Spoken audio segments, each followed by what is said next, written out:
What's up guys, it's National Master Dem Apples here, back with another video, and today we're going to be showing you how to beat the French defense every time using this really little known trap, but it's really good. So we start off with e4, e6, and this is the French defense obviously. Now every French defense player, goes like d4, and I don't know, after d5, they go like, there's multiple variations here. There's the exchange if you're boring, which I used to be. There's e5, the advance. After c5, things get pretty crazy. Or there's knight c3, which after bishop b4, things also get very crazy. And there's a calm, modest, good, honestly, one of the best variations against the French, knight to d2. But it's not always for the most aggressive people who are trying to play for the win. Like, white gets a tiny advantage because of the French bishop, but like, can you really play for a win? Maybe, but you don't get anything crazy. So what I propose, or one of my friends, National Master Elijah Logazar, once showed me, is this insane move, and you will never believe it. It was played in not 5%, but rather 0.5% of games from this position, and that is the move pawn to b3. What? I know, that's what you're thinking. So, literally every game here has gone pawn to d5. I mean, if you're a French player, you go pawn to e6, you are going to go pawn to d5. If you do 1, you're going to do 2. And as, like, it's logically the best move as well. Like, it's just the best move. Note that we are not losing our rook or falling for any sort of weird trap. We can just develop our knight, just saying. So d5, and bishop b2, we are hanging this pawn. Why are we hanging this pawn? Well, honestly, we could take, but in this case, in this kind of scenario, this is not really what we want. What we want is a way to kind of lock up the center, and I'll show you why later. Because usually when you want to attack on a flank, you want to lock up the center first. So d5, bishop b2, black is not going to get away with this pawn. Now the main line goes pawn takes pawn, just challenging white's authority right away. Like, that's a free pawn, I'm going to take it. But it's useful to go over this line, knight f6. Now, in my opinion, this is just a different French, different version of the French that transposes, pretty much. But the French player isn't going to be exactly used to this, right? Because usually there's a pawn on d4, and that means they can attack the center with c5, but in this case, this is no longer possible. We go pawn e5, knight d7, attacking the pawn, which is defended, right? So we go queen g4. Now, this is a really nice move. Not exactly the best move, but it's a nice move, and one of the best moves. It pressures the g7 pawn. This makes it really annoying for black to develop, and this is a common motif in the French as well. Yeah, black struggles to develop his bishop, and thus his rook. So, yeah, both pieces are stuck due to this queen g4 move. Additionally, the queen supports f4, f5 later. c5, these are all the best moves for black, pretty much. a6, bishop e2. We are following some master games. Shocking, I know, after pawn to b3. But what all white is doing, he's developing simply, castling, and, still developing. But the point is, here white is much better. He goes king h1 to avoid any annoying c4 check. And it's very simple. Black is attacking on the queen side. White is attacking on the king side. And white is already a decent amount better here. Might not seem like it, but white definitely is. He's going to bring his knight to e3 probably, and he's going to go push his pawn to g4. And yeah, white's attack is coming. Black's attack is not really coming along together just yet. And this pawn on e5 is a huge thorn in black's shoulder. So, here's a game that went like this. White played all the queen g4, and castle developed his pieces. And this is the exact game that I am following. I feel like a lot of French players would play this way. Going a6, b5, which is a normal thing in the French, and c5. G6, not so much, but if you don't go g6, like, how are you ever going to develop your bishop? You're not. Knight c3, bishop g7, a4. a4 is a pretty nice move, just striking it back in the on the queen side, making sure black can't get too much space.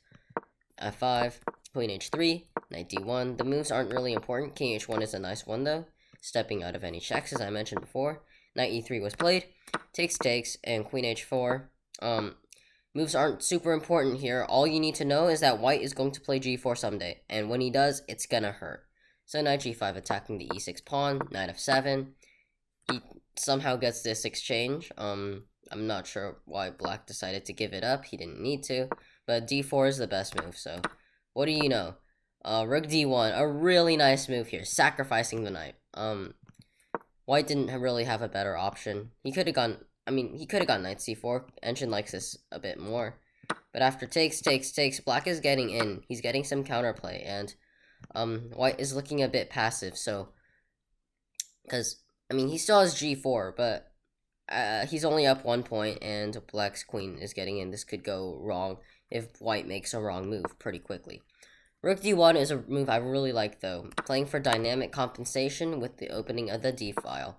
And now the rook gets in, like white's worse, but like, this is crazy, right? This is kind of fun, and white would have been much better here, actually. White kind of messed up. King d7, and I believe the immediate g4 gave white a really nice advantage. So this is what he should have gone for, just trying to break open the king side, but again, this is what happened in the game, rook d6, and yeah, black ended up getting greedy, taking too many pawns, and didn't tend to his king. And, black is completely winning here, because white messed up, but that doesn't take away from the fact that this is like a crazy sort of game, where anybody can win, and if you like to play exciting chess, this is for you.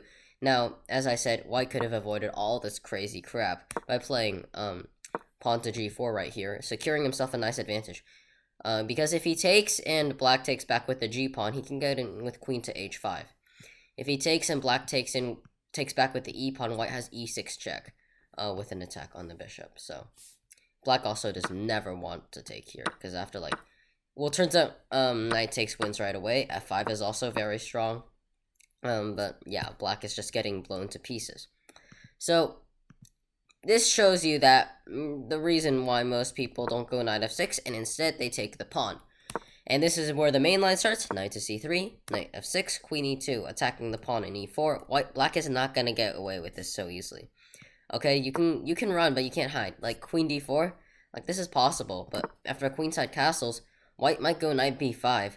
White, you can go, let's say bishop e7, I don't know, right?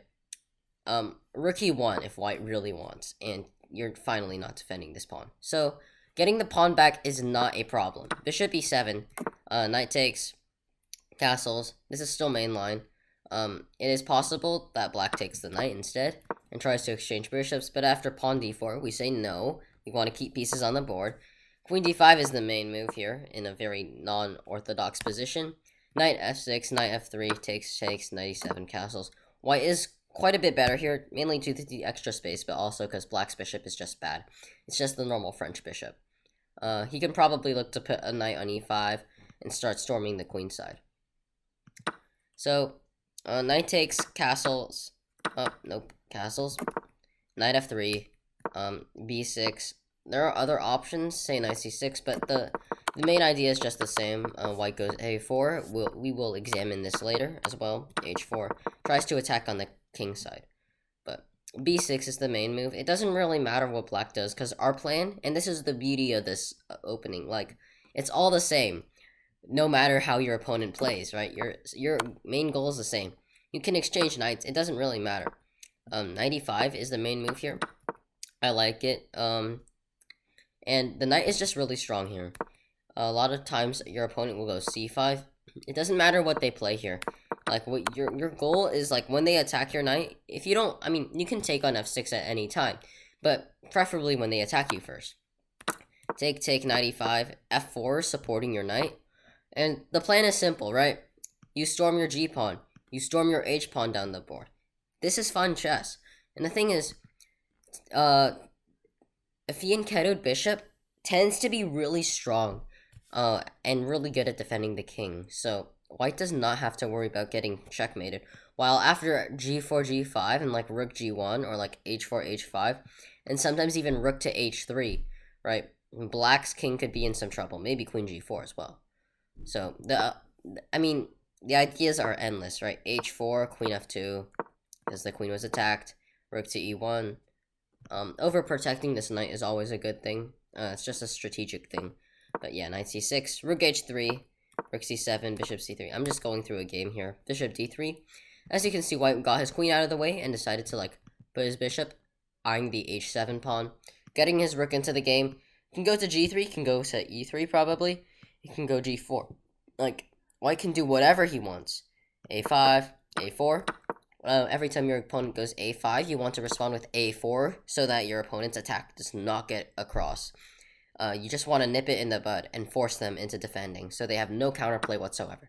Takes, f takes, and white is significantly better here, partly because of the double bishop pair, but also, like, who's checkmating who, right? Black is never going to checkmate white, but, like, this looks scary to me. h4, h5, rook g3, bishop h7. Perhaps white can even fancy ideas of queen f3, queen h5, or like queen e4 or something like that. And yeah, black is probably going to get mated. So let's take a look at a game that started like this. Note that white is 2,300 and his opponent is 2,500. Like, that's kind of crazy. e5, nope, that was the previous game, which was also crazy. Yeah, you can beat players much higher rated than yourselves with this variation of the French. Your opponents will 100% have no idea what they're doing against this. Your plan is simple. You fianchetto your bishop, safeguard your king, which usually you don't castle queenside in this in the French, but you know, we can make exceptions, and this is a really fun one. Knight f3, and everything I said is being played out. Knight e5, reinforcing the knight on e5, because it's a very strong piece, supported by your pawn, your bishop, your queen. h4. Again, you're just trying to attack black on the king side, and every time they go a5, or like try to stop you, you go a4, stopping them. And so that kind of just buys you a ton of time to attack. There's this Petrosian game that I learned this idea from. Rook e1. This is just the moves from the game. It doesn't really matter. a5 apparently wasn't that great, but white was already much better. Takes, knight b4. Bishop c4. Maintaining the bishop pair is usually a good idea, and it is here as well. I like this move at least. Engine not so much. Engine kind of wants to give it away, but we're not computers. Well, on second thought, this does look pretty good for white, because your bishop is looking at a pawn. It's not the greatest bishop, but I also like keeping the bishop pair. And now he gives it away. Just as I say, he keeps the bishop pair. Queen e7, d3 though. And it doesn't really matter, right? Because white's got a lead on the king side, while black has nothing on the queen side, where white's king is.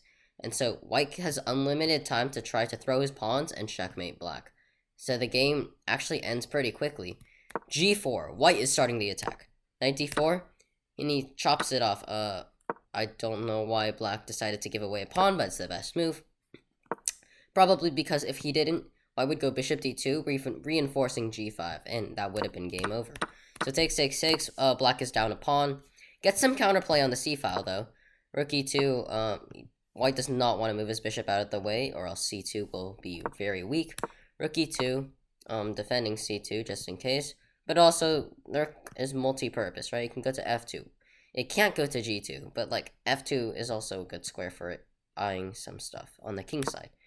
Queen b4, c3, booting the queen out. I don't really like c3, to be honest, but it's not a bad move. Rook g3, getting ready to push through g5, and once g5 comes, black is over. Know how white has had unlimited time to attack, as I said, multiple times? Because black is unable to get through. You have a bishop on b2. It was fianchetto. Like, black is not getting through that. When they go a5, you go a4. Like, you just, it's tit for tat, an eye for an eye. Like, they can't get anywhere. b5, and black is trying to do something, but he's giving 2 eyes for 1 eye. He's giving away a free pawn, and another free pawn, just to obtain some counterplay. g5, white is ignoring his pawn. I mean, well, if he takes, first of all, then black will win his pawn back, and that'll be bad news, because he gets through. But white is ignoring, right? He is pushing through with e6. This is a beautiful combination, by the way. Takes, e6. Wow. And now white is really getting through. He has multiple threats. Namely, I would say g takes h6 is a huge threat, threatening checkmate on g7. Now that the queen has been opened up. And yeah, e takes f7 is also on the way. a rook a8, threatening rook to a2 check, which would skewer the king and the rook on a shish kebab. That would be kind of bad. E takes with check, so black can't do it. Takes. Now b6. White is ignoring everything. And now rook d7 was played. Apparently this is a really bad move, and he should have gone queen f8. And black still would have lost after queen takes d5. I mean, his rook is hanging, his pawn is hanging. White is up 2 pawns. He's gonna win, right? Note that black did not go rook a2 check. It's not the worst move, but it's not the best. Because after takes, like, okay, you got what you want, but, take, and now takes, and white is still, let's not forget that white is up a ton of material, right? And he has to exchange queens. Like, black is going to get checkmated here if he doesn't exchange queens. Here. Like, black is getting checkmated, and yeah, same for pretty much any other king move. He has to exchange queens, and this is gonna be game over. White has 2 connected, protected passed pawns, and yeah, black can resign here. So therefore, black did not go rook a2 check. b6, a really nice advancing move. b6 was a really nice move by white. But after rook to d7, as we saw, this is over. After pawn takes pawn, just threatening the pawn on g7 with the rook. And turns out black has no good way to deal with this, and being down 2 pawns already, black just resigned. And yeah, the best line here is queen f8, but like, I think we can safely agree that white wins this endgame 10 times out of 10. Here after, I guess not really, because he's losing his rook. But like, look, c4, and white wins. Of course, white doesn't have to allow all this stuff. I guess he does. But I mean, the point is, white got a really nice attack on the king side, and black was not able to match it on the queen side, and white was able to win this game. So I hope you use this rare French defense variation in your games. Like and subscribe if you enjoyed, and I'll see you next time.